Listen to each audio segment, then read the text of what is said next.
Fala, galera! Estamos iniciando o nosso primeiro episódio do JubajaCast e para iniciar esse episódio eu quero começar lendo um texto que fica em Marcos, capítulo 16, verso 15, que diz o seguinte: Ele lhes disse, Jesus que foi quem disse isso: Vão pelo mundo todo e preguem o evangelho a todas as pessoas. Esse é o ID que Jesus enviou para os seus discípulos. E esse ID ele também é imposto para nós. E no nosso assunto hoje iremos tratar exatamente de como nós jovens conseguimos cumprir esse ID para todo o mundo. E aí nós temos hoje aqui nossos dois convidados, o Deglier e a Raíssa. Fala, galera. Olá. E eu sou o Carlos, né? Não me apresentei. Eu sou o Carlos e a gente vai começar tratando aqui sobre missões, né? E eu queria primeiro, antes de a gente começar a falar sobre missões propriamente dito, que a gente se apresentasse, que a gente quer conhecer vocês. E aí, Deglier, me diga aí seu nome, a cidade. Boa noite, pessoal. Meu nome é Deglier Vasconcelos, tenho 35 anos, moro aqui em Recife desde o dia da gravação, fazem 5 meses. Glória. Sou casado. E é isso. Mais alguma coisa? Massa. Tá bom. Olá, pessoal. Meu nome é Raíssa, tenho 30 anos, sou de Carpina, Muito cidadezinha bom. aqui perto de Recife.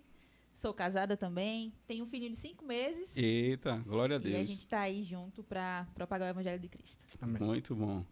E Deglier, você veio morar em Recife faz 5 meses. 5 meses. E antes morava onde? Eu sou carioca. Ah,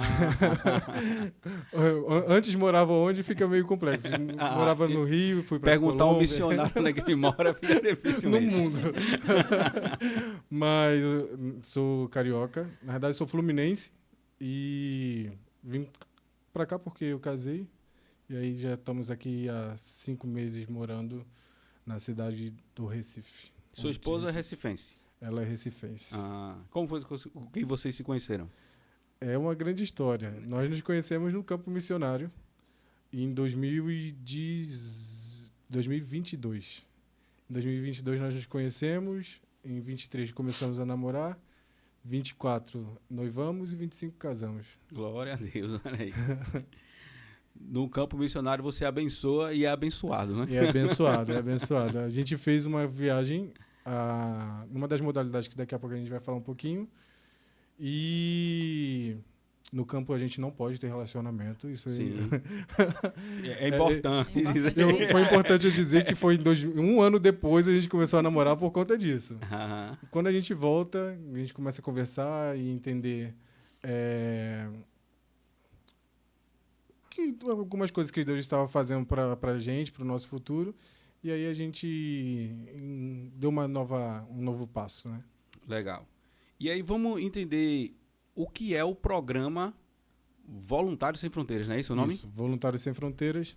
O programa Voluntários Sem Fronteiras, ele é um programa da Junta de Missões Mundiais, vinculado com a nossa Convenção Batista Brasileira, onde ele dá a oportunidade, não só do jovem, mas de todo aquele crente em Jesus que deseja ter uma experiência transcultural. Uhum.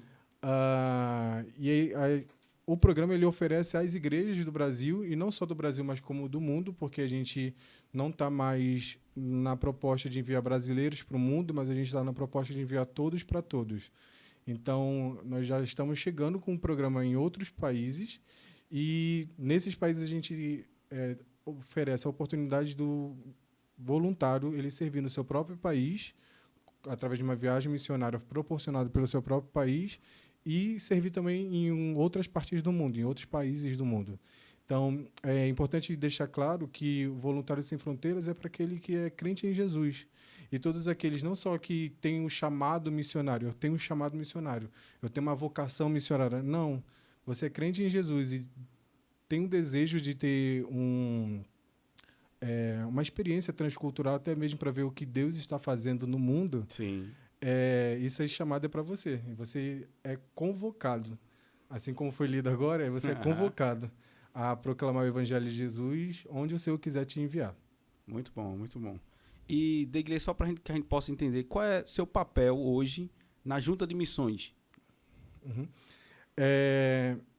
2025 eu disse que eu casei, e até 2025 eu estava como missionário integral da Junta de Missões Mundiais, através do programa Voluntários Sem Fronteiras. Eu liderava o Voluntários Sem Fronteiras América do Sul. Então, a gente estava em alguns países, como eu disse, apresentando o programa para as convenções local de cada país, e eles adotando, para eles adotarem o programa com a proposta que a gente oferece. Então, em 2025 eu casei, e aí a gente vê o trabalhar de Deus, o agir de Deus em cada detalhe. E aí eu deixo de ser integral pela junta e agora eu sou missionário voluntário. E, assim, eu brinco com a minha esposa falando que meu sangue é missionário, então Glória a não Deus. tem como tirar isso. Então, todas as atividades missionárias onde precisar, o nosso coração, eu falo a gente, nós aqui, eu acredito que Raíssa também, a gente se coloca à disposição para servir, para apoiar no que for necessário. Então, hoje em dia eu estou como missionário voluntário, também servindo ao programa Voluntários Sem Fronteiras. E você falou que de 2025, né, foi que você casou? Isso. Foi em novembro agora. Isso. Aí você disse que antes disso você era voluntário sem fronteiras. Integral. Isso. Vou fazer um resumo rápido, prometo que vai ser. Na verdade, a pergunta seria para quando foi que você começou? Quando você começou a fazer missões? Um resumo. Eu vou falar só do Voluntários, porque a história vem bem antes disso. Mas tá bom. Eu entrei no Voluntários Sem Fronteiras, eu conheci o Voluntários Sem Fronteiras em 2018, quando eu faço a minha primeira viagem transcultural para o Oriente Médio. Que legal. E aí nós ficamos servindo a refugiados num país específico e durante 20 dias. E o mais engraçado é que eu fui numa caravana médica. Se você perguntar, Degley, você é médico? Não. Você é da área da saúde? Não. Mais ou menos, porque eu fui para atuar, na época eu atuava no Rio de Janeiro como o Doutor Palhaço, aqueles palhaços da alegria. Sim, sim. E aí tinha os médicos, os enfermeiros, tinha farmacêutico e tinha um Doutor Palhaço lá também trabalhando com crianças, que era eu.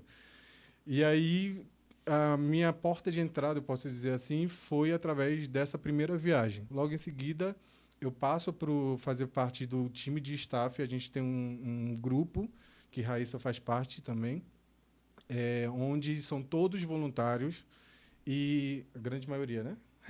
A grande maioria são voluntários e esses voluntários do Voluntários Sem Fronteiras, eles ajudam na coordenação de todas as viagens que a gente tem durante todos os anos, no envio de voluntários, sejam voluntários aqui no Brasil, sejam voluntários no exterior também, porque, como eu disse, a gente tem chegado a esses países, e a gente tem levantado equipes de voluntários também para estarem atuando lá. E aí, no ano de 2024, eu fui nomeado missionário integral, e aí foi quando eu fui enviado para o campo. Aí, no final do ano passado, eu volto para ter essa nova fase da minha vida, agora um senhor, casado, e a gente está como voluntário e à disposição do reino. Muito bom, muito bom. Então, começou em 2018. Tudo começou na Junta de Missões Mundiais em 2018. Muito legal. E queria ver agora com Raíssa. E você, Raíssa, quando foi que começou esse envolvimento com missões mundiais? Por incrível que pareça, também foi em 2018, só que fomos em caravanas diferentes. Exatamente. Eu fui você foi para o Oriente Médio? Ele foi para o Oriente Médio. E você? Isso. Eu fui para o Haiti. Em 2018. Na verdade, como Deus faz, né? Eu me inscrevi para a caravana do Oriente Médio. Nós iríamos ser colegas. Sim. Mas a nossa coordenadora, a viagem era em julho? Outubro. E a viagem do Haiti foi em julho. E aí a coordenadora dos voluntários falou, Raíssa, você tem um perfil... Eu sou da área da saúde, farmacêutica, e na época eu também era socorrista.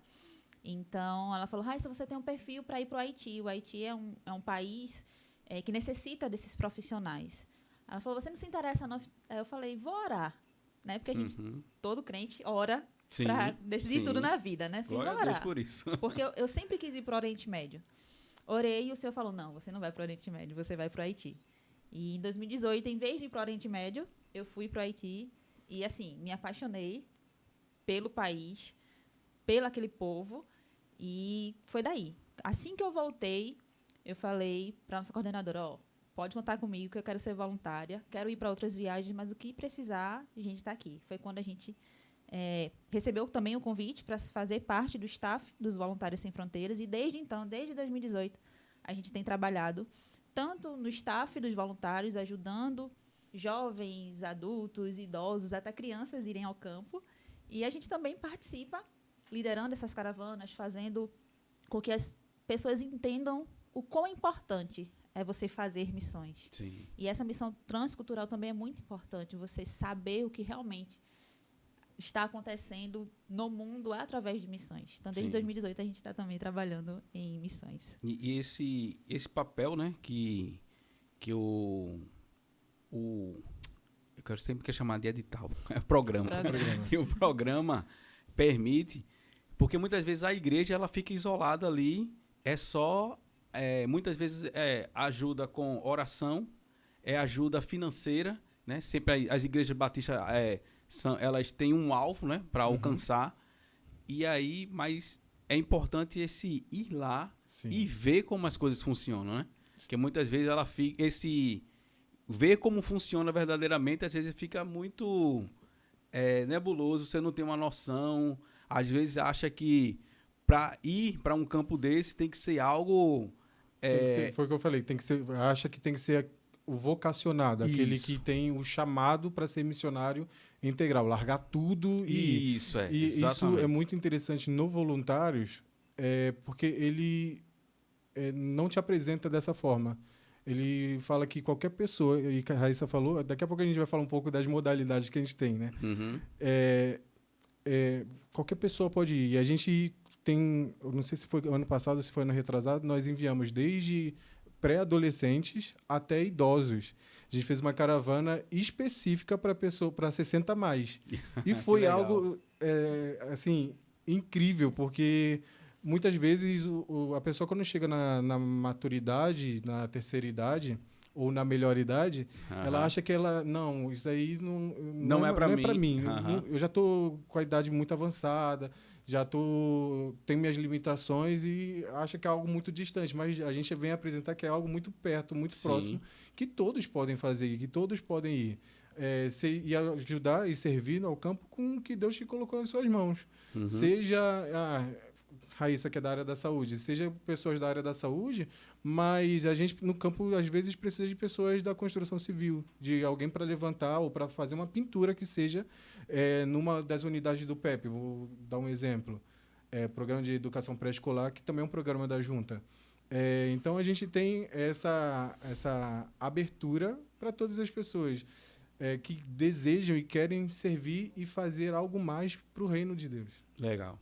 E eu acho que agora está uma pergunta interessante para a gente tirar algumas dúvidas agora, seria quem pode participar do Voluntários Sem Fronteiras, né? Isso. E aí, quem é que pode participar? Quer responder? Acho que já foi respondido, né? Qualquer pessoa que tenha um coração disposto para fazer missões. Mas em relação à idade, à faixa etária, nós temos caravanas teen, né, para adolescentes, pré-adolescentes. Acho que a partir de 13.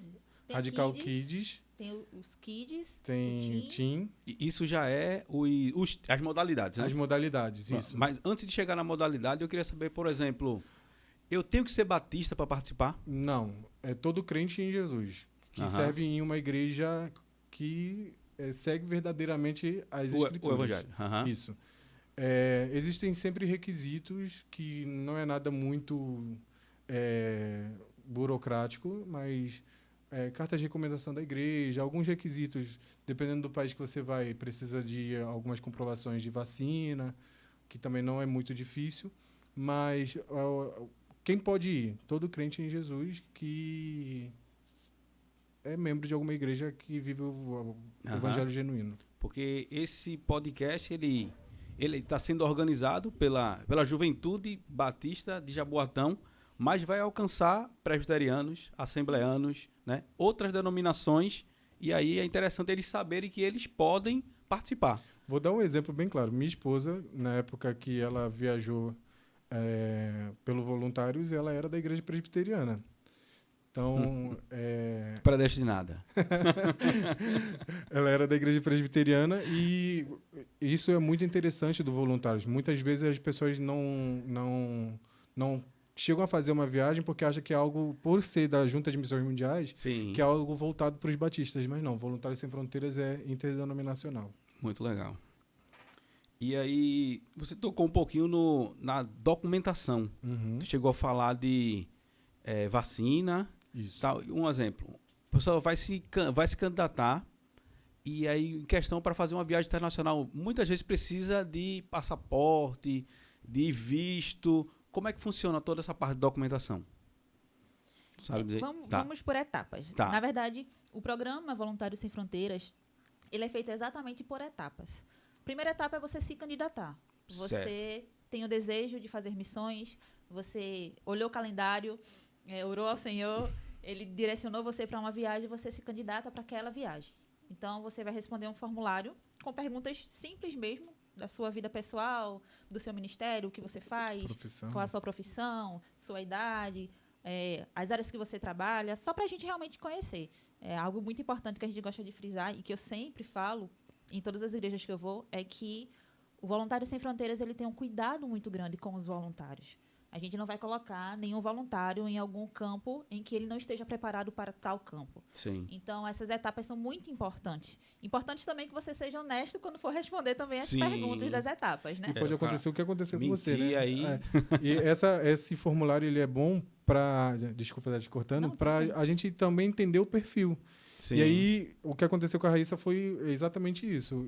Ela tinha um desejo, ela manifestou um desejo de ir para um campo específico, só que, analisando o perfil dela, entenderam que ela poderia servir em um outro campo. E aí, feita a proposta. Se ela aceitar, ela vai para esse outro campo. Se ela entender que foi direção de Deus.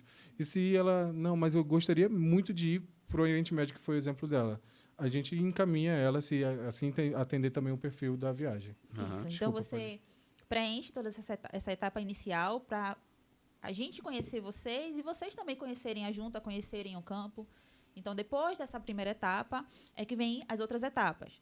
Documentação, existem viagens que você precisa realmente de visto, precisa do certificado internacional de vacinação, né, de febre amarela em determinadas situações. Então, toda essa parte de documentação, se for uma documentação pessoal, passaporte, o certificado, é o voluntário. O voluntário, ele precisa ter essas documentações. Em relação a vistos, carta para entrar no local, aí a Junta de Missões auxilia, porque como você está indo para o campo, então nós já temos lá um pessoal que vai lhe receber e você vai ficar com essas pessoas. Você também não vai sozinho, perdido lá no país. A gente não faz isso. Você chega... Na verdade, você já vai com um líder capacitado com você na viagem. E quando você chega lá, você também encontra com os missionários que são local, que estão lá trabalhando, para você fazer toda essa parte. Então, depois da documentação, aí vem a questão da compra das passagens e assim sucessivamente. E aí fica uma pergunta. Toda viagem precisa de passaporte? Não. Porque os países da América do Sul, eles têm parceria, a grande maioria dos países tem parceria com o Brasil através do Mercosul. Então, os países que fazem parte do Mercosul não precisa de passaporte. Você, com a sua identidade, você consegue fazer a viagem. Sim. Uma dos requisitos que quase todas as viagens elas precisam, quase todos os países eles exigem, é o certificado de vacinação da febre amarela, que todo brasileiro acredita que tem essa vacina. De repente não lembra que tomou, mas tem lá. E você consegue ir no SUS, às vezes até no aplicativo você consegue achar. Se não achar, vai no postinho, olha, eu queria puxar meu certificado de vacinação de febre amarela, e aí você consegue viajar. Há alguns anos atrás ainda estavam cobrando de Covid, mas eu acredito que hoje não estão tão exigentes assim. E, Raiz, eu queria saber como é que foi a tua primeira viagem. Como foi essa preparação para ir para essa primeira viagem? Me diz aí, conta aí um pouquinho. Vamos lá. Eu sempre trabalhei com missões, mas logo no início da Glê falou que às vezes a pessoa acha que tem que ter um perfil, né? E eu sempre falo também nas minhas viagens que eu não me achava missionária. Eu não me via como missionária. Eu não tinha perfil para missionária. Para mim, missionária tinha que ser uma pessoa séria, uma pessoa vocacionada, que fala bonito. Eu falei, meu Deus, eu não sou assim. Eu gaguejo, eu não sei falar, às vezes eu esqueço as palavras, não dá para ser missionária. Até que eu comecei a ser promotora de missões na minha igreja local. Eu acho que o voluntariado começa na sua igreja. Sim. Quando você se envolve em missões, quando você entende a importância, é que realmente o Senhor lhe chama para as nações. Sim. E foi assim que aconteceu. Eu era promotora de missões na igreja, aí participei de um acampamento de promotores de missões aqui em Pernambuco. Conheci o Voluntários Sem Fronteiras e eu falei, o Senhor está me chamando para as nações e eu preciso ir. Me cadastrei, passei por todas as etapas, como eu falei. E, assim, as lutas sempre vêm, principalmente na parte financeira. Acho que é algo que todo mundo pergunta, né? Eita, e aqui? Realmente a gente banca, né, toda a nossa ida até lá, o valor. Arca com todos os custos, né? Arca com os custos da viagem. E eu falei, meu Deus, eu nunca que vou fazer uma viagem para fora do país, ainda mais para o Haiti. Falei, não vai dar certo. A gente já começa pensando que não vai dar certo, né? Mas aí, quando o Senhor chama, Ele faz a obra. Sim. E se Ele está chamando, Ele vai lhe capacitar e lhe dar todas as condições, não só a financeira. Porque a gente foca tanto no financeiro, mas a gente também precisa ter uma condição espiritual, uma condição emocional, psicológica para ir ao campo. Sim. E o Senhor vai trabalhando. Então, desde o momento em que Ele colocou a vontade no meu coração de ir ao campo, Ele começou a trabalhar em mim essa vontade. Do secreto mesmo, do estar com Ele mais em oração, de ler mais a Bíblia. Então, fiz toda a parte das etapas, me cadastrei, e aí comecei a tentar levantar recursos, e aí fiz cantina na minha igreja. Levantaram-se irmãos que eu nem conhecia e disseram, irmã, a senhora vai para o campo, né? Tome aqui essa ajuda. Porque qualquer valor ajuda, né? Sim. Nessa hora. E aí eu nunca tinha viajado de avião na vida. Minha primeira viagem de avião foi para o exterior. Simples assim. É assim que Deus faz. E é assim que Deus faz, é assim que Deus faz. Então, levantei o sustento, me cadastrei e chegou o dia da viagem, eu falei, meu Deus, é agora. Uhum. A minha mãe orando, Jesus, segura esse avião, que minha mãe tem pavor de avião, ela disse que não anda de jeito nenhum. Eu vou sim, vou fazer. E fui. Então, eu acho que o preparo em si começou desde antes. Sim. De realmente você ouvir a voz do Senhor e entender que Ele lhe chama e chama a todos, como já foi dito aqui. Por mais que existam pessoas que são chamadas para ficar no campo, todo crente, toda pessoa que entende o ID de Cristo, ela pode e deve fazer uma viagem missionária. Muito então, bom. Acho que a parte mais difícil desse início realmente foi o levantamento do sustento, mas como eu falei, o Senhor sempre levanta pessoas para lhe ajudar. E uma coisa muito interessante que tu falou é o envolvimento da família, né? Que você teve o apoio da sua mãe, como você falou aí, sim. Mesmo ela com medo do avião, ela colocou a filha dela para ir, né? Foi. Ela falou, eu posso brigar com qualquer pessoa, menos com o meu Deus. Com Deus. Se o meu Deus está chamando a minha filha, Ele vai sustentar e vai levar e vai trazer. Me levou e me trouxe. E levou de novo, e trouxe de novo, e vai levar e trazer quantas vezes ele quiser. Depois vai levar seu filho também. Com certeza. Vamos todos juntos. Um gancho importante, desculpa cortar, é justamente o grande medo das pessoas é sempre o financeiro. Sempre. Sim. Mas, como eu disse, a minha primeira viagem foi em 2018 para o Oriente Médio. A gente está falando num contexto de 2018, o dólar não estava tão alto como estava agora, mas já estava tendo essa crescente. E as passagens eram em dólar. E a viagem, a estadia também era em dólar. E aí eu lembro que o meu pastor, quando ele me perguntou, quando a gente definiu que ia ser o Oriente Médio, ele, quanto você tem para essa viagem? Aí eu, se o senhor quer que eu seja sincero? Aí ele, sim, óbvio. Eu, na minha conta, na minha carteira e no meu bolso, ele, sim, eu tirei uma moedinha de 50 centavos. Era exatamente o que eu tinha para uma viagem que ia acontecer 3 meses depois. E o que Raíssa falou agora é totalmente verdade. Quando você entende que foi o Senhor que te chamou, que é o Senhor que está fazendo crescer esse desejo de fazer e ter uma experiência transcultural, fazer uma viagem missionária, seja para fora do Brasil, seja aqui dentro, ele vai capacitar, ele vai abrir os recursos, ele vai prover. A gente serve um Deus que é o dono de todo ouro e de toda prata. Exatamente. E aí, esses 50 centavos, eles foram multiplicando, e eu não só consegui o valor, que na época, o valor que eu precisava total dava em torno de 12 mil reais. Eu não só consegui esse valor, como ultrapassou, e a gente ainda conseguiu abençoar 2 outros voluntários que iam para a viagem que não estavam conseguindo chegar no valor total da estadia. E aí, Deus ele vai surpreendendo a todos o tempo todo. Né? É a multiplicação do pão e ainda sobrou 12 cestos cheios, né?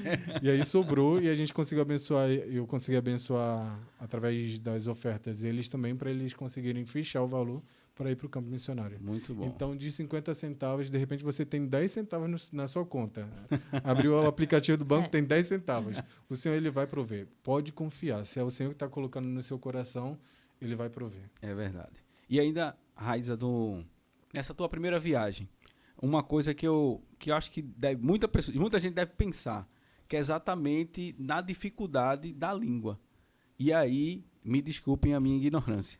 No Haiti se fala o quê? Pois é. No Haiti, a língua oficial é o francês. É o francês. Falo francês? De jeito nenhum. Eu mal falo português direito. Mas, e especificamente para onde a gente ficou, na verdade, eles nem falavam francês. Eles falavam o crioulo, que é o francês deles, que é a língua nativa deles. Uhum. Então, é algo também que eu ficava, meu Deus, como é que eu vou me comunicar? Então, primeiro, os Voluntários Sem Fronteiras também pensam nisso. Sempre vai ter pessoas no grupo que falam a língua, Sim. ou lá vão ter pessoas para traduzir você. Entendi. Então, se você vai fazer, sei lá, você vai pregar numa igreja, não se preocupe. Vai ter pessoas que, se você não domina a língua, vai ter pessoas lá para traduzir o que você está falando. Muito então, legal. não se preocupem. E também, a gente sabe que a língua universal é o amor, né? Às vezes a gente não precisa falar muito. Às vezes você pode mostrar Cristo com um abraço. Um abraço numa criança, um aperto de mão, um olhar mais atento a alguém. Então, essa parte da língua é um pouco assustadora. É sim, se você não domina a língua nativa que você vai para o país, mas isso não lhe impede de ir. Se você não sabe, que foi o meu caso, eu não sabia a língua, não sabia falar francês, muito menos o crioulo, mas você vai, porque vão ter pessoas lá que vão lhe auxiliar, e você começa a aprender um bom dia, uma boa tarde, e você vai conversando. Eu fui e fiquei trabalhando com crianças, então eu contava a história para as crianças. Sim. Então eu contava, aí vinha um tradutor e traduzia, e as crianças entendiam. Eles não se incomodam, você pode até dizer, eita, mas o pessoal lá não vai nem querer ouvir, porque vai estar eu falando e o outro traduzindo. Eles não se incomodam, pelo contrário, eles ficam querendo saber o que você está falando. Então, isso também já é uma forma de você evangelizar. Sim. É uma língua diferente, as pessoas querem entender o que você está falando, então param para ouvir. E aí, quando estão ouvindo a mensagem da salvação. O pessoal sempre se interessa pelo novo, né? Pelo novo, exatamente. Algo diferente. Opa, o que é isso aí que está acontecendo aí? Uma coisa linda também é porque nós brasileiros, a gente consegue ter uma abertura muito grande em todos os países que a gente chega. A gente se identifica como brasileiro, é surreal. Nas experiências que eu já tive, que acredito que Raíssa também, todo país que a gente vai e se apresenta como brasileiro, aí vem aquele... Neymar, Pelé. Sempre vem essas referências no futebol. Mas a gente consegue ter uma abertura muito grande. Coisas que pessoas de outros países não conseguem. Muito então, legal. isso é bem, bem interessante. E aí, quando a gente estava conversando aqui, a gente falou, né, para participar, qualquer idade, né? Mas em alguns momentos aqui vocês falaram de uma caravana dos 60 mais, né? E aí, quais são as modalidades, né, que as pessoas conseguem participar? Um exemplo, eu no meu caso hoje, sou casado, tenho filhos, eu consigo participar? Sim. E aí, quais são esses perfis? Explica pra gente. Sim.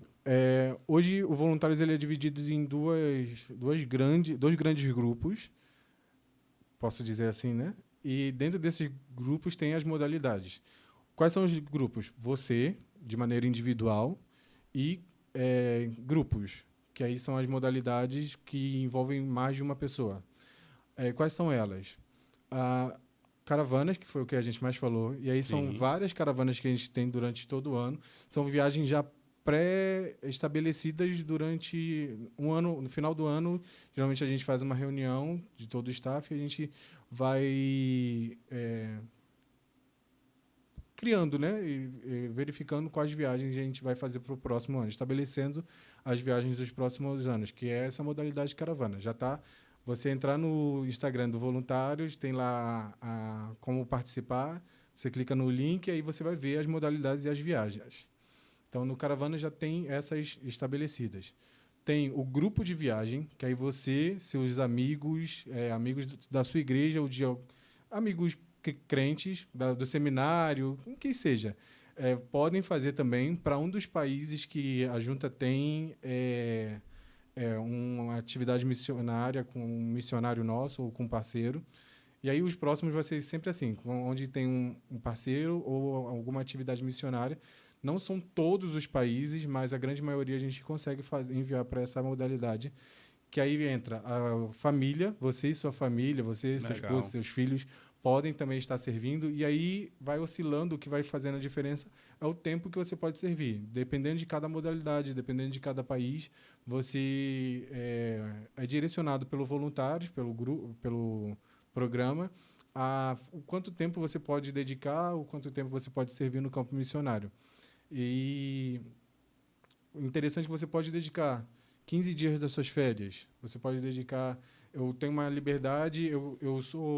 Ano passado, nós enviamos uma dentista para Venezuela. E ela ficou mais de 30 dias na Venezuela e, assim, fazendo um serviço incrível. E a missionária Ruth, que é a nossa missionária lá, ela ficou apaixonada pelo que estava sendo feito, porque ela é coordenadora do PEP na Venezuela, e a menina pôde servir durante 30, 40 dias com a profissão dela. Então, você pode também dedicar a sua profissão. Então, eu já falei do caravana, já falei do grupo de viagem, família, e aí tem as modalidades individuais. Eu esqueci alguma de grupo? Não. E aí tem as modalidades individuais, que você pode... como eu disse anteriormente, você pode dedicar sua profissão, assim como essa voluntária fez, você pode dedicar sua profissão para servir no campo de maneira individual, seja 15 dias das suas férias, seja durante um ano, dependendo da necessidade do campo e o tempo que você pode disponibilizar. Qual outra individual? Eu tenho uma colinha aqui. O bom dos Voluntários Sem Fronteiras é justamente que realmente é um programa pensado para o crente ir ao campo. Sim. Então, em alguma modalidade, você vai se encaixar. Se você quiser ir com a sua família, você pode ir com a sua família. Eu tenho um grupo de amigos e quero ir. Você pode ir com o seu grupo de amigos. Eu não tenho ninguém.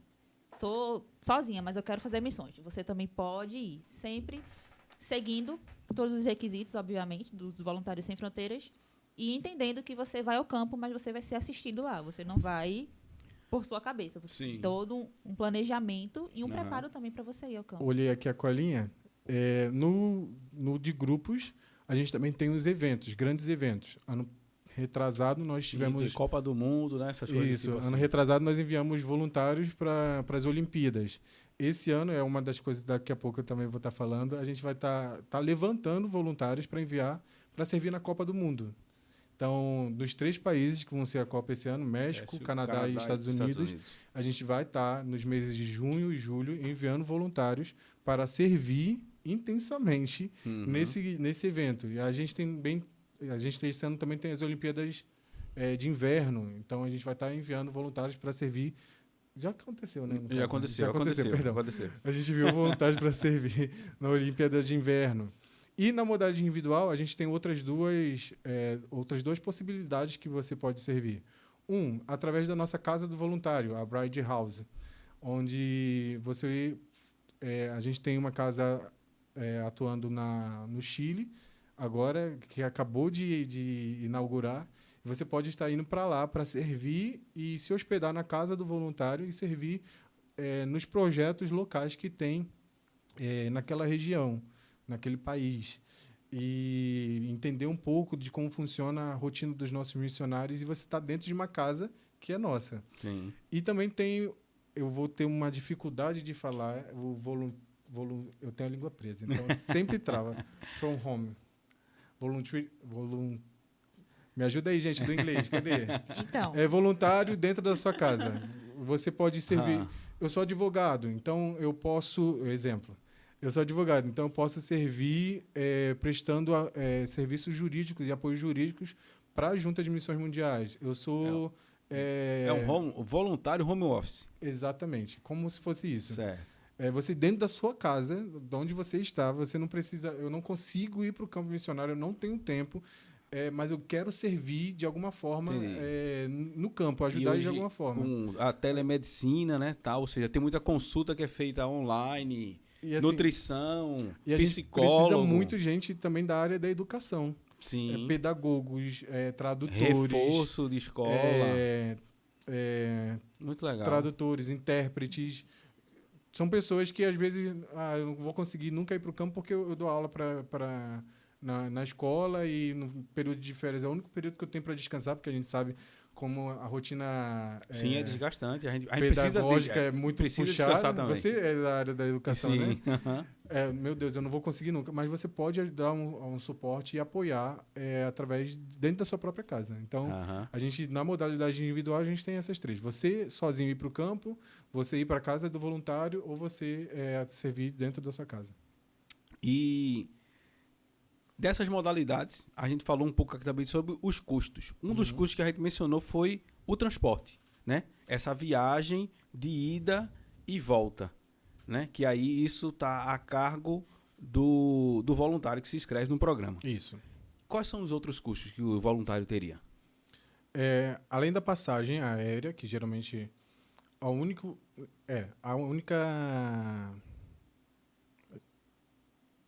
Melhor.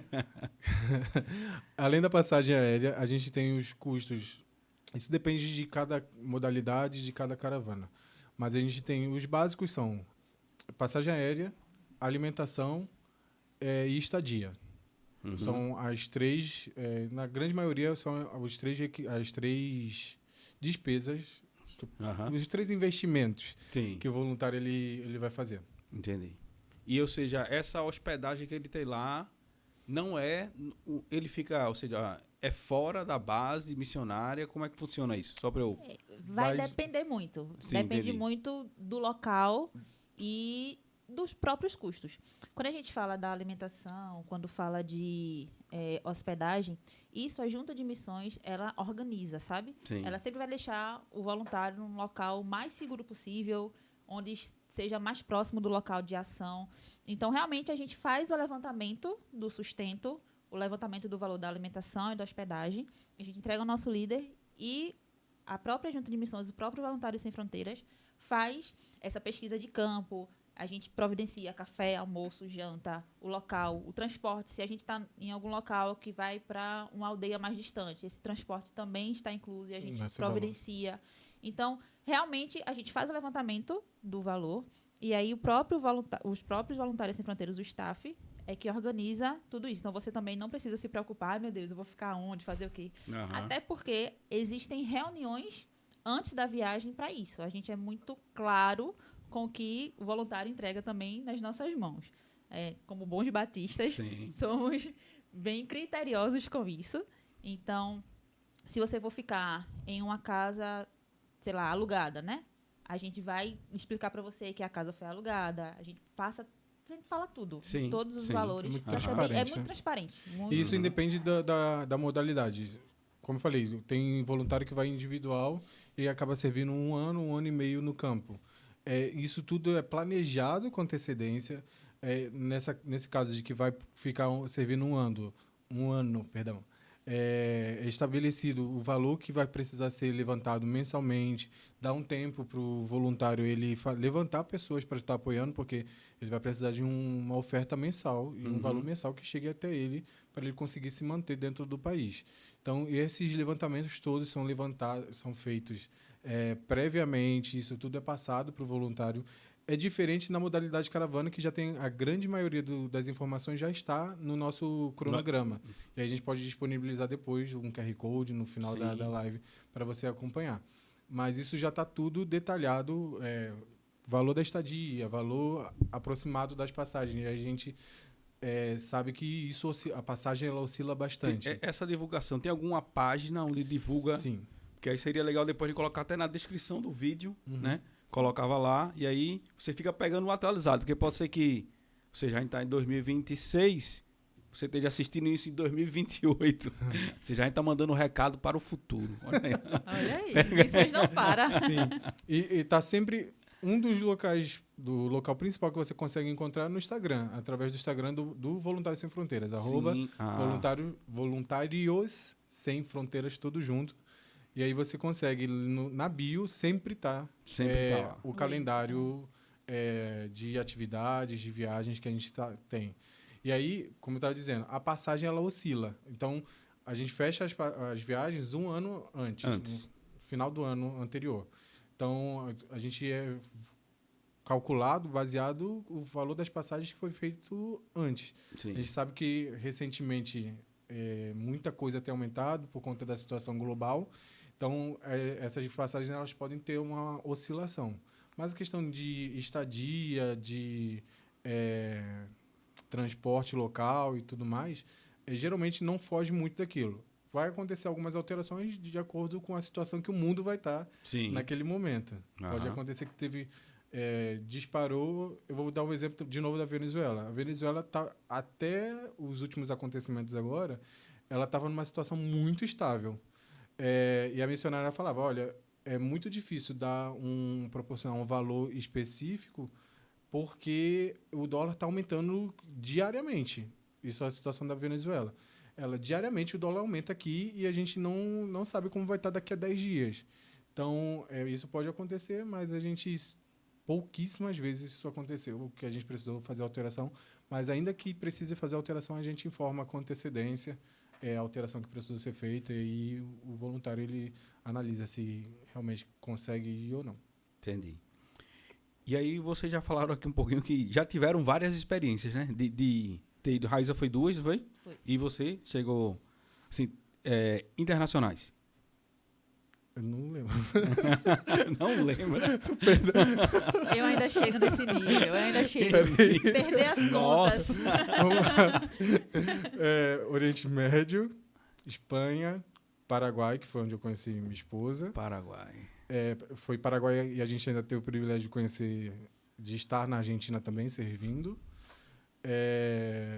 Colômbia e Panamá. Colômbia e Panamá. Legal. Colômbia eu morei, né? Sim. Foi o que você passou mais tempo, foi na Colômbia? Foi na Colômbia. Eu fui a primeira vez como voluntário numa caravana para um evento que existia na cidade de Medellín, que chamava Feira das Flores, na modalidade de eventos, que tem a caravanas e tem a modalidade de eventos. A Feira das Flores entrava no eventos. E quando eu volto para o Brasil, foi quando começou esse processo para eu entrar como missionário integral.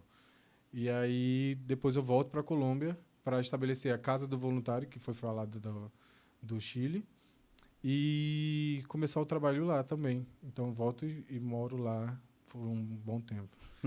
Eu passei por algumas cidades, foi bem legal a experiência. Entendi. E eu queria, agora, para descontrair um pouquinho, eu queria entender, saber de vocês, né, nessas experiências de estar em outras culturas, né, sempre acontece eu vou dar um exemplo meu aqui. E isso no Brasil, aconteceu comigo. Aí, teve uma vez que, na faculdade, nós fomos apresentar um projeto, eu sou da área de engenharia, e aí a gente foi para Curitiba. E aí a gente preparou, vamos passar 5 dias lá, então tal. Aí, não, tal dia a gente vai ter uma folga a mais. Aí, nisso eu tinha preparado, botei uma camiseta, não, aí vai jogar bola. Aí, quando a gente chegou lá, teve o maior frio dos últimos 10 anos. Ou seja, a minha camiseta ficou guardada na mala. Ficou guardada na mala. E a gente teve que comprar roupa lá na hora, porque, ou seja, para tentar se ambientar com o clima, porque foi algo fora do comum. Acontece nas melhores viagens. E aí, ou seja, isso aí aconteceu comigo com roupa, mas acaba que alimentação, né? Que eu já aconteci também de fazer viagens internacionais. Eu conheci a Argentina, tive esse privilégio.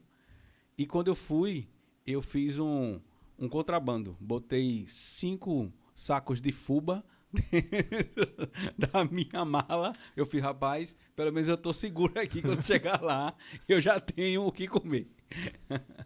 E eu queria saber de vocês, foi o que vocês encontraram de mais estranho? Seja na parte de vestimenta que vocês tiveram que adquirir ou na comida. Ou seja, alguma comida estranha, ou seja, fora por Haiti, ou seja, deve ser bem diferente a culinária, o Oriente Médio e por aí vai. Então, eu fui para 2 locais, né? Eu fui para o Haiti e para o Equador. São 2 extremos. Então, o Haiti é quente, quente, quente, Nossa. quente. Aqui é quente, lá é quente, muito quente. Então, lá o sol é escaldante. Então, em relação à vestimenta, tanto é que a nossa própria farda era bermuda. Porque se fosse calça, a gente não aguentava, porque era realmente muito quente. Muito quente. Então, por mais que a gente aqui já é acostumado com o calor, a gente sentiu lá o peso do calor. Em relação à comida lá, é um país muito precário, né? Então, não tínhamos as melhores comidas.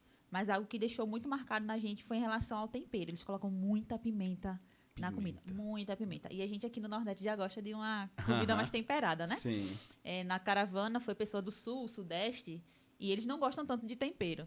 Então, eles sentiram mais ainda. Mas mesmo eu, que gosto de uma pimenta, de um tempero, a gente sentiu. É muito, muito, muito apimentado. O prato principal deles lá é um arroz misturado com qualquer coisa que eles tiverem. Porque também eles não têm muito o que escolher. Então, eles misturam tudo, colocam muita pimenta, e é assim que eles comem. E a gente experimentou nos primeiros dias. A lágrima caía assim, ó, no rosto. Mas depois a gente se acostumou e foi. No Equador, ao contrário, muito frio. Muito, muito, muito, muito frio. E a gente precisou se agasalhar várias vezes, com várias roupas, para a gente poder se manter. E lá, o mais engraçado e triste, de certa forma, é que eles têm uma culinária muito típica de lá, do local. E aí, na casa que a gente ficou, era uma casa de um irmão da igreja. Ele fazia a criação de porquinhos da Índia. Sim. Que eles chamam lá de cuy. Cuy. E a gente Por favor, não se escandalize. E aí a gente, que coisa bonitinha e tal. Aí o dono de lá fez assim, escolhe um aí pra vocês e tal. E o pessoal, todo mundo empolgado. Não posso levar, não tem como.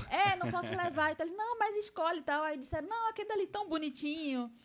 Aí ele, beleza, tranquilo. Aí passou. Aí quando a gente virou assim, a missionária, vocês acabaram de assinar a sentença de morte desse porquinho da Índia. Porque lá eles comem os porquinhos da Índia.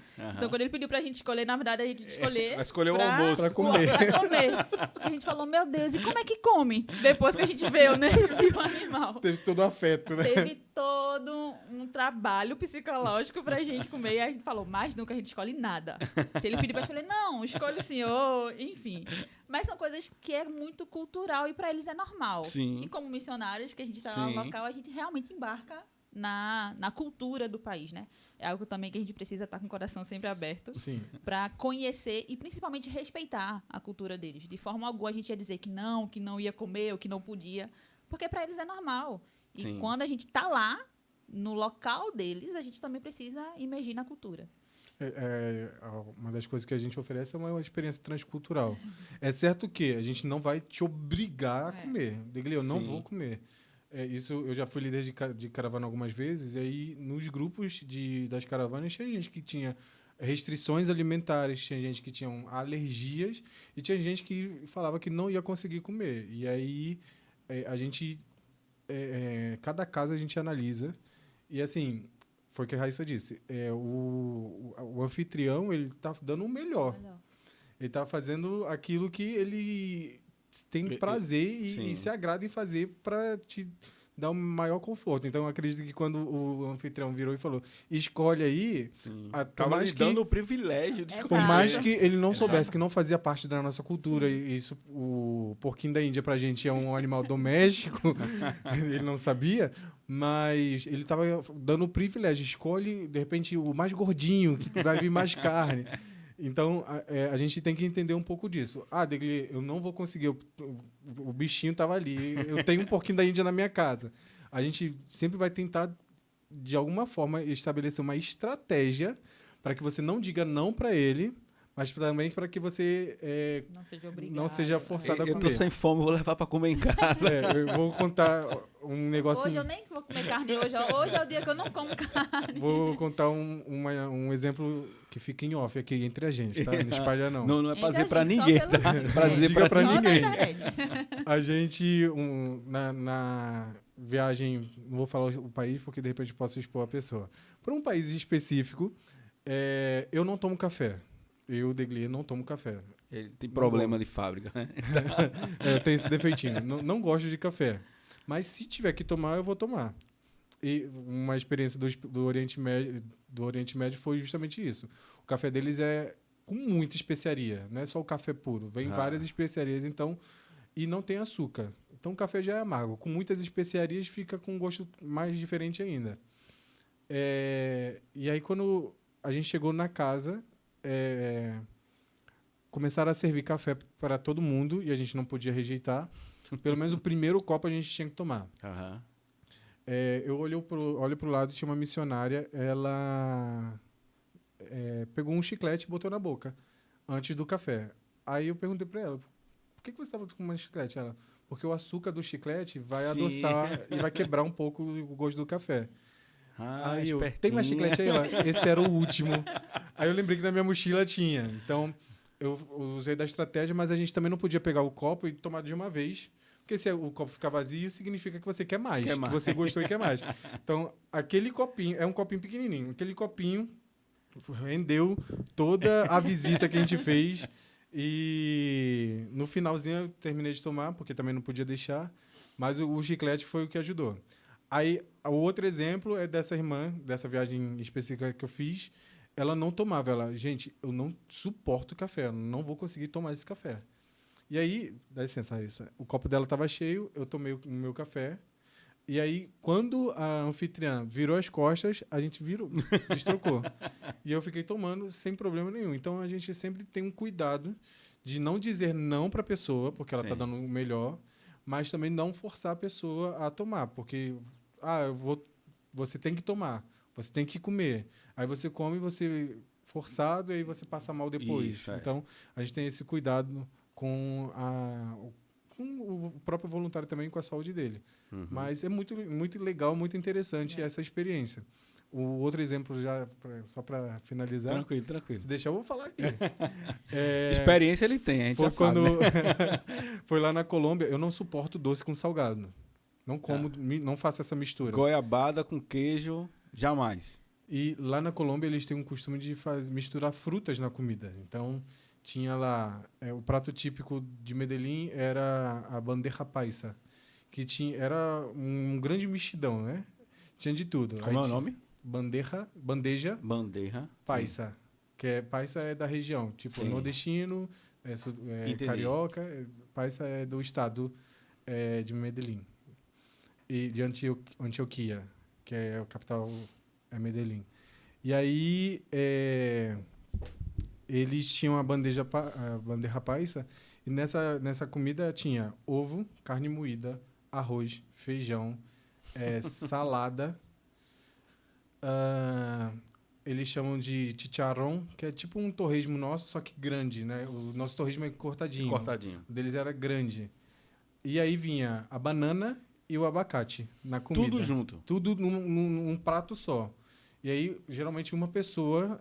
um prato para uma pessoa. Só que nunca ninguém conseguia comer um prato daquele. O máximo que eu consegui foi meia bandeja. Uma inteira. Com muito esforço, né? Com muito esforço. E assim, entupindo. E todos os pratos deles sempre tem uma fruta, sempre tem uma banana, ou frita, ou cortadinha, ou o abacate. Uhum. O abacate, como eu morei lá, então o abacate eu comecei a ficar meio que familiarizado. A gente é amigo hoje em dia. Mas a banana, que às vezes até aqui no Brasil tem gente que mistura, mas a banana eu não consegui. Não conseguiu. Para mim, a gente é inimigo até hoje. E eu já tive também algumas experiências, né? Assim, com comida. No Brasil, acho que a região norte foi o que eu achei mais diferente, né? que eu acho que de relação de comida, o sul e o sudeste é muito... Mas o norte e o nordeste, você consegue encontrar muita comida diferente. E aí eu tive a experiência de ir no Amapá e experimentar tacacá, tucupi, maniçoba. Quando eu vi a maniçoba, eu falei, rapaz, o que é isso? E aí foi uma experiência bem marcante para mim. E aí eu queria saber de vocês também, de locais que vocês conheceram, né? O local que eu digo, você um exemplo, a Raíssa foi para o Haiti, mas dentro do Haiti, o que foi que você viu assim de mais, um local que você que ficou gravado na tua mente? Caramba, isso aqui eu nunca vou esquecer. No Haiti, o Haiti não é um país turístico. Sim. Você não vai para o Haiti para conhecer locais, até porque desde 2010 ele sofreu um terremoto. Sim.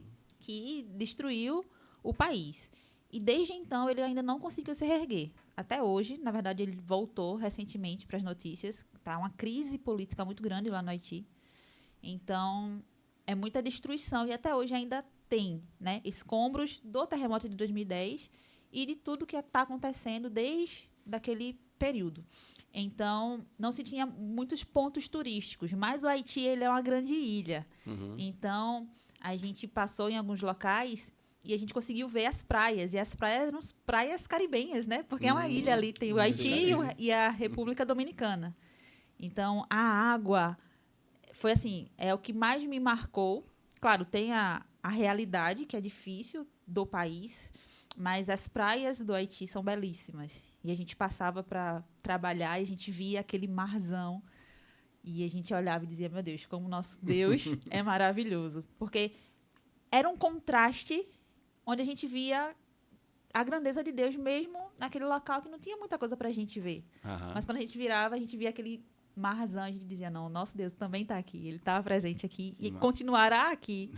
Então, é algo que me marcou. Justamente foi esse contraste, de olhar para o país com uma estrutura não tão boa, mas, ao mesmo tempo, tendo uma estrutura natural, que nenhuma guerra e nenhum terremoto iria... Capaz de destruir. Porque estava ali, porque o nosso Deus deixou ali. Então, é bem marcante. No Equador. No Equador, foram os vulcões. O local que a gente ficou, não me lembro a cidade. Mas a cidade era literalmente cercada de vulcões. Então, era uma cidade baixa e eram 4 vulcões, assim, ao redor. Então, quando a gente acordava, para onde a gente olhava, tinha vulcões, assim, congelados. Sim. E era uma vista muito, muito bonita, que também ficou muito marcada. Legal. Eu vou dar um spoiler aqui, se você quiser fazer uma viagem com a gente. Sempre tem um dia do passeio. Que legal. Melhor, na maioria das viagens. Na maioria das viagens. E, por favor, não vá interessado no passeio. Eu quero ir no passeio. Seu foco tem que ser servir. Se tiver o passeio, é um bônus e um agrado do Senhor. Se não tiver, também vai ser um bônus e um agrado do Senhor, porque você vai estar lá servindo no campo missionário. Vai depois o cara achar que é passeio, né? E for lá no... De querer ir lá, depois lá no saque, né? Não reclame aqui. Não, aí eu falo isso agora, o pastor da igreja está vendo. Não, você não vai não, porque vai ter o passeio. Você não vai... Não, gente. É sempre se Deus proporcionar. Inclusive, na viagem do Paraguai, o nosso, entre muitas aspas, passeio foi... no serviço. Eu falei que a gente foi para o Paraguai e teve um bônus na Argentina. A gente achou que ia para a Argentina para conhecer, turistar um pouquinho, mas não, a gente foi para servir também na igreja. E aí a gente conheceu, esse bônus foi conhecer uma outra cidade e estar em um outro país na mesma viagem. Então acontece de o bônus que você... vai receber, vai ser isso. Vai numa cidade mais turística, mas para servir. Mas sempre tem. E aí, qual foi os locais que se marcaram? Os locais que me marcaram. Das 350 viagens que você fez. De todo mundo. Na Colômbia... Medellín tem as praias bonitas, né? Não, Medellín é no meio do país.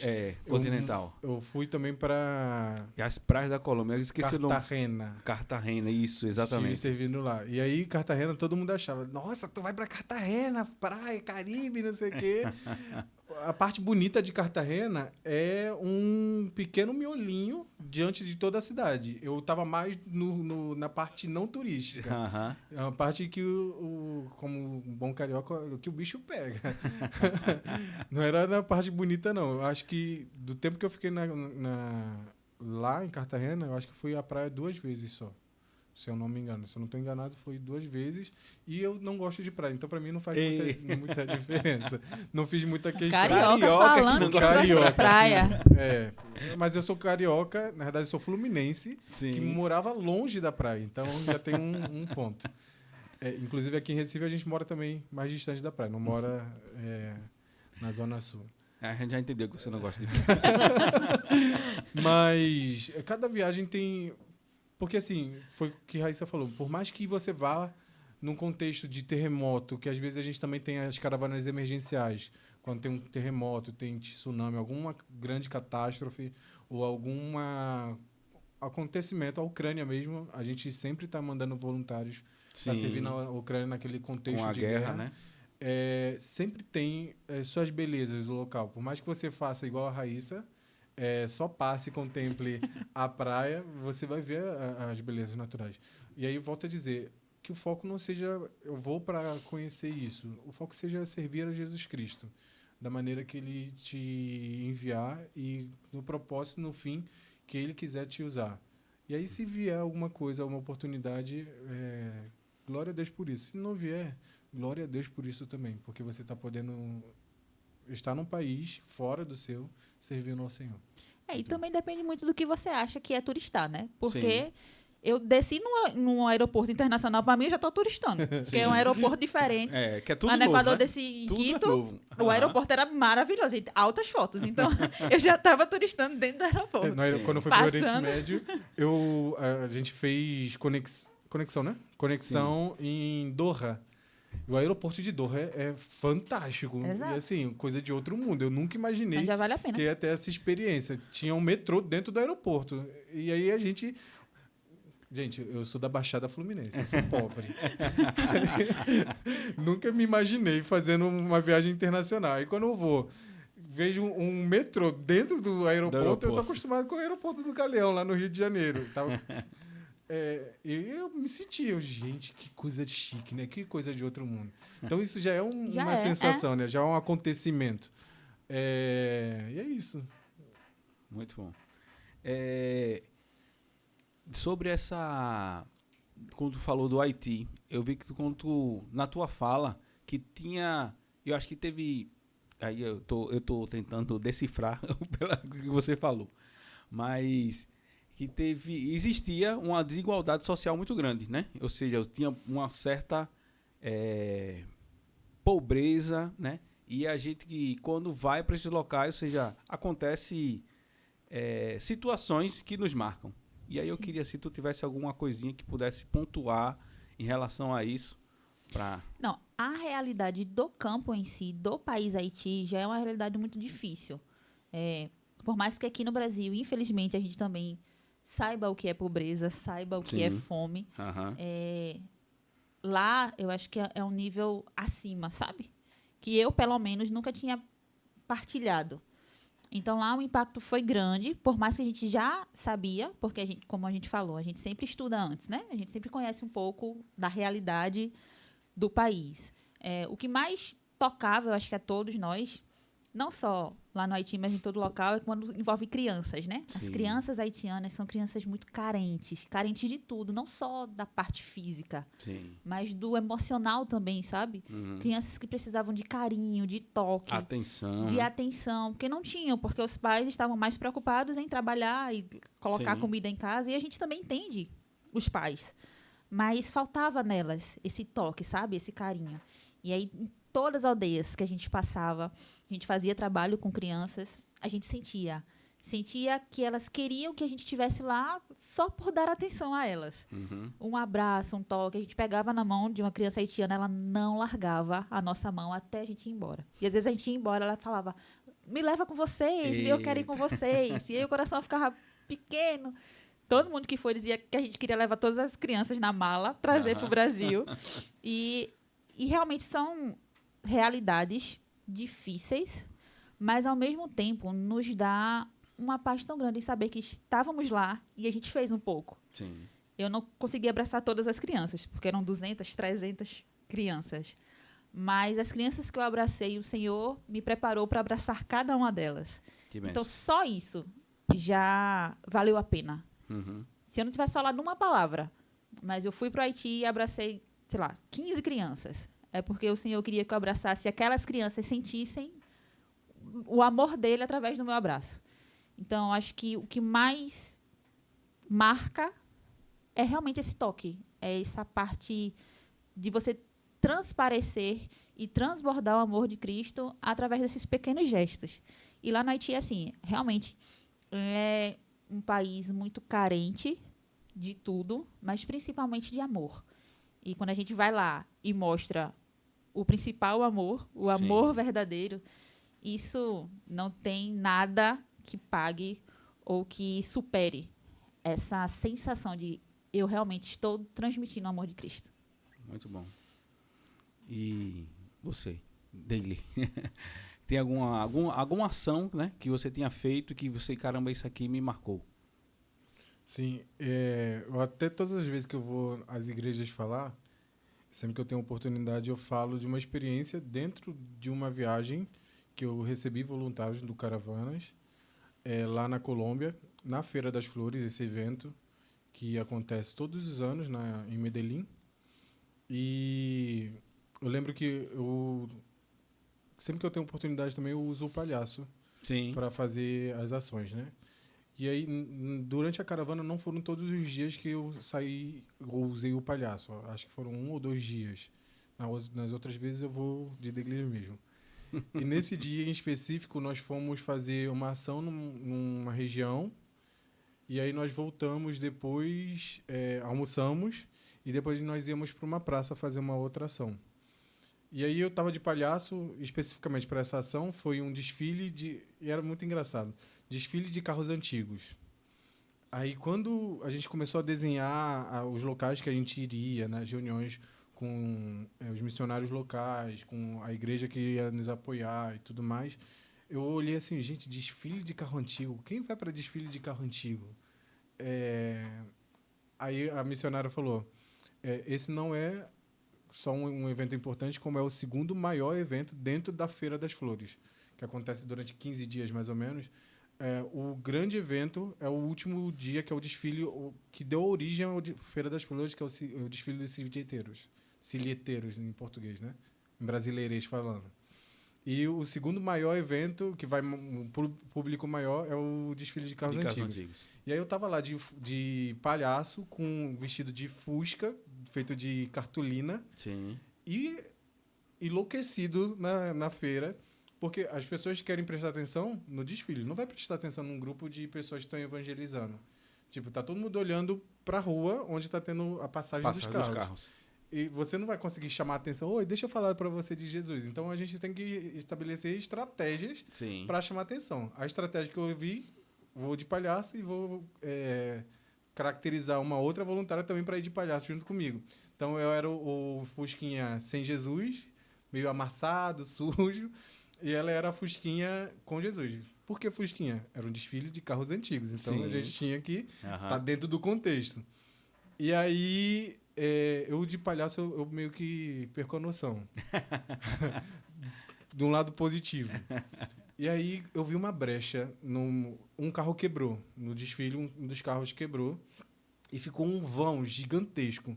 E eu precisava que as pessoas prestassem atenção, porque eu precisava falar de Jesus de alguma forma. Eu vi uma brecha na grade de contenção, entrei. E assim, a gente estava brincando com o público do lado de fora. E aí... o momento que eles se dispersaram foi porque ficou vazio. Então, a gente estava aproveitando para... A gente tinha um mimozinho que a gente tinha feito, agora eu não lembro o que foi, e a gente estava dando para as pessoas. Quando eu vi esse buraco que ficou do carro que passou para o carro que quebrou, e o vãozinho ali, foi Deus que abriu aquele vão. Como ele abriu o mar vermelho, ele abriu para mim também. Eu entrei ali, eu não parei para pensar. Eu só entrei. Quando eu entrei, saí correndo de Fusquinha, acenando, e o público, como diz, a galera foi a delírio. E aí, logo em seguida, o pessoal aproveitou e veio entregando os panfletos, as coisas, e falando, abordando as pessoas, porque eu tinha chamado a atenção para o que o pessoal ia fazer depois. Eles não entenderam nada, porque eu estava do lado deles. Daqui a pouco, o povo tá tudo gritando. E olham, cadê o Deglier? Aí quando eu olho lá pra frente, saiu correndo. É o Deglier. Só que lá na frente tinha a guarda municipal e tinha o exército da Colômbia. Pronto, vai ser agora que eu vou ser preso. E assim, eles vibraram junto. Eu não vou ser preso, graças a Deus. E aí, quando acabou esse evento, nós estávamos indo para a praça que a gente ia fazer uma outra ação. Nós almoçamos e no caminho nós fomos andando. Era a Feira das Flores. Passamos num quiosque de flores. Gente, tem um dinheiro sobrando aqui, vamos comprar flor e vamos distribuir flor para as pessoas? Tá bom. E aí a gente comprou buquês de flores. E aí começou a distribuir para as pessoas, só que as pessoas estavam rejeitando. E aí das pessoas lá de Medellín virou e falou: olha, aqui na Colômbia nada é de graça. Então vocês estão oferecendo e eles estão achando que eles vão ter que pagar. Então vocês vão ter que falar que é um presente. Então tem que deixar muito claro que é um presente. Então a gente já chegava, um presente para você, um presente para você. E nisso que a gente estava andando... Um regalo. Um regalo. Ah, tá entendido. Já pode ir para um país hispanohablante. Depois te dou a lista de países. Tá certo. E aí eu sempre tive uma visão muito panorâmica de todo lugar que eu chego. Eu sou muito observador. E eu vi lá na frente uma senhora no chão. E a Medellín ele tem um número de moradores de rua muito grande. Um dos projetos que a gente fazia também era com moradores de rua, nesse tempo que eu morei lá. E aí, lá na frente, eu vi essa senhora e comecei a dar flores e falando assim, me dê a oportunidade de eu chegar até ela. E entregando flor e eu olhava lá para onde ela estava. E entregando flor e eu olhava para onde ela estava. Assim, deixa eu chegar até ela, deixa eu chegar até ela. E aquilo foi ficando marcado no meu coração. E quando eu fui me aproximando, eu vi que ela era deficiente, ela tinha uma deficiência na perna. Então, por isso que ela estava no chão. Sim. E ela não conseguia andar, ela se arrastava. E ela estava sentadinha, tinha um potinho que as pessoas estavam depositando moedas ali. E aí eu abaixei, fiquei na altura dela, de palhaço. Um presente para você, um regalo para ti. E na época eu não falava tão bem espanhol. Foi a minha primeira viagem como voluntário ainda. E eu comecei a improvisar no portunhol e na conversa com ela, ela, para mim, eu sim, um presente para você. E aí, nesse momento ela ficou emocionada, eu sou chorão, eu fiquei emocionado também. E ela nunca ninguém tinha me dado presente. Nunca ninguém me deu flores. Pronto, cheguei eu aqui, agora estou te dando de presente. E na conversa, eu comecei a falar de Jesus e tudo mais. E no final eu virei para ela, eu posso orar por você? Aí ela, todos os dias passam pessoas por mim, o tempo todo.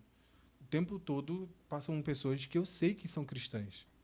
E nunca ninguém ofereceu sequer uma oração para mim.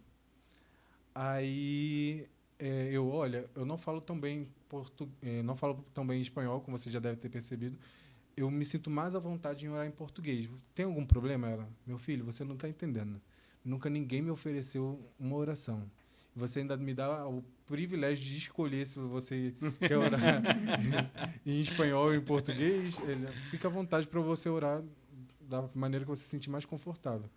E assim, foi uma oração meio às lágrimas, né? E aí a gente conversou, falei do amor de Jesus e falei para ela caminhar numa igreja mais próxima. E assim, eu não sei se essa foi a última conversa que ela teve, porque depois eu morei lá e eu passava sempre nessa praça e ela antes estava sempre por lá. Depois disso, eu nunca mais encontrei ela. No tempo que eu morei em Medellín, eu nunca mais encontrei ela ali, ou sequer em outra parte da cidade. Eu costumo dizer que todos os dias o Senhor ele nos dá oportunidades para falar do amor de Cristo. Sim. E às vezes a gente não percebe, às vezes a gente não está sensível a entender e perceber que aquilo ali, aquela conversa, meu Deus, essa fila está demorando tanto, é o muro que está se quebrando para você começar a puxar um assunto e falar do amor de Cristo. Todos os dias, em todos os momentos, ele nos dá a oportunidade para falar do amor de Cristo. E a gente não vê ou a gente desperdiça por medo, por insegurança. E graças ao Senhor, eu consegui chegar até ela e falar do amor de Deus. O que aconteceu com ela depois, não sabemos. Sim. Mas o Senhor sabe. Sim, é verdade. Gente, eu pensava que seria bom, mas foi melhor. E eu queria agradecer a vocês, tá? Agradecer a Deglier, a Raíssa, por vocês terem disponibilizado esse tempo, tá? Para estar junto com a gente. E a gente tá dando essa mensagem, né? Para todos os nossos ouvintes. E vocês têm mais alguma coisa que queria pontuar? Alguma coisa assim, algum tópico que não tenha passado? Não sei se isso aqui é muito importante, eu queria falar isso. Queria? Então, vamos lá, pode falar. Algumas coisas para finalizar. Eu não sei quando vai ao ar esse podcast, mas a gente está gravando hoje, é dia 13 de abril. 13 de abril. No próximo final 2026. De 2026. No próximo final de semana agora, dia 18, 19, 20 e 21, esse feriadão que vai ter, nós vamos ter o Proclamai. E aí, tô vendo depois que aconteceu o Proclamai. Não tem problema. O Proclamai é um evento que acontece todos os anos. Ano passado ele voltou, porque era um evento antigo, tinha ficado um tempo sem acontecer. Ano passado ele voltou no Rio de Janeiro. E esse ano a gente teve o privilégio de expandir. Então, vai acontecer no Rio de Janeiro, em São Paulo e aqui em Recife. Glória. Aqui no Seminário Muito bom. do Norte. Isso. Seminário do Norte. Vou ter a oportunidade e o privilégio de estar fazendo parte de uma das rodas de conversa. A gente vai ter missionários de todas as partes do mundo também participando aqui, dando treinamentos, palestras, conversando, expondo o que Deus tem feito no mundo. E fica aí o convite. Se você não conseguiu vir no de 2026, certamente 27, 28 e do ano que você está vendo vai ter uma programação do Proclamai acontecendo ou no seu estado ou no estado próximo a você. Então, fica esse convite para você poder participar também. O Voluntários Sem Fronteiras, agora outra coisa, ele também faz parcerias com outras organizações da nossa Convenção Batista Brasileira. A gente já fez 2 ou 3 viagens antigamente era a União Feminina, agora Mulheres Batistas, e agora acredito que é através da Mulheres em Missão. E também, ano passado, a gente teve a nossa primeira viagem com os pastores da Ordem dos Pastores. A Ordem dos Pastores, em parceria com Voluntários Sem Fronteiras e a Junta de Missões Mundiais, também fez a primeira viagem e esse ano vai ter a segunda viagem na modalidade Pastores Sem Fronteiras, se eu não me engano. Isso, Pastores Sem Fronteiras. E aí você, pastor auxiliar, pastor presidente de igreja, está convidado, se não convocado, a estar também tendo essa experiência transcultural. Então, durante todo o ano, Deus te dá oportunidades de servir no campo missionário através do Voluntários Sem Fronteiras, seja na modalidade caravana, ou seja na modalidade individual. E você pode fazer parte, dedicar 15, 10, 20 dias das suas férias, 1 ano do seu tempo, da sua atividade, com a sua família ou sozinho, para servir no campo missionário. E aí a gente espera você. E vocês têm o privilégio de ter aqui 2 voluntários do programa no país não, no estado de vocês. E aí vocês podem procurar a gente também no que precisar, que a gente está disposto a tirar as dúvidas. Era o que eu ia falar. Muito Qualquer dúvida também que possa surgir, fala no Instagram, a gente tem uma equipe de voluntários que vai lhes responder. Se ou vocês então fala quiserem com o pessoal deixar aqui também, o Instagram que de aí vocês. eles têm o nosso contato, tem o nosso Instagram que a gente vai passar. Pronto. E vocês podem falar com a gente está aqui como voluntário para realmente explicar para vocês tirar dúvidas. como ir ao campo. Só não deixem de ir. Se tiver alguma dúvida, pode perguntar 1 vez, 2 vezes. Se você não conseguir entender, a gente explica de outra forma. Mas não deixem de fazer missões. E, como eu falei, comece daqui, né? Começa na sua igreja local. Exatamente. E faça uma viagem transcultural, porque você não vai se arrepender. Até porque não tem como você querer servir no campo se você não serve na sua igreja. Não serve na sua igreja, exatamente. Muito bom. Queria mais agradecer, queria apertar a mão de vocês. e agradecer mais uma vez a Deus pela vida de vocês, tá? É muito edificante para mim estar aqui do outro lado aqui da mesa e ver a experiência que vocês tiveram e o quanto Deus usou vocês nos locais que vocês foram, né? E que esse podcast, essa conversa que a gente teve aqui, seja exatamente para dar o start, né? Incentivar vocês, né, a participarem, né, se inscrever no Voluntário aí Sem Fronteiras, no programa, né, e despertar esse interesse por missões, né, para que a igreja brasileira continue, ou seja, eu tenho um orgulho, tá, de dizer isso, de que nós brasileiros, nós somos ou seja, a gente está exportando missionários para todo o mundo, ou seja, o celeiro de missões, ele está no Brasil, e a gente não pode parar, ou seja, já que a gente é um grande exemplo, então, que a gente continue e expanda isso. Amém? Amém. Então, amém. Vamos encerrar por aqui.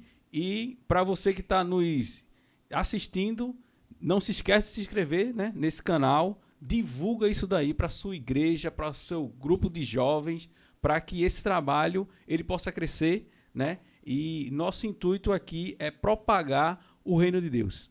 Amém? Tchau, pessoal. Até o próximo episódio.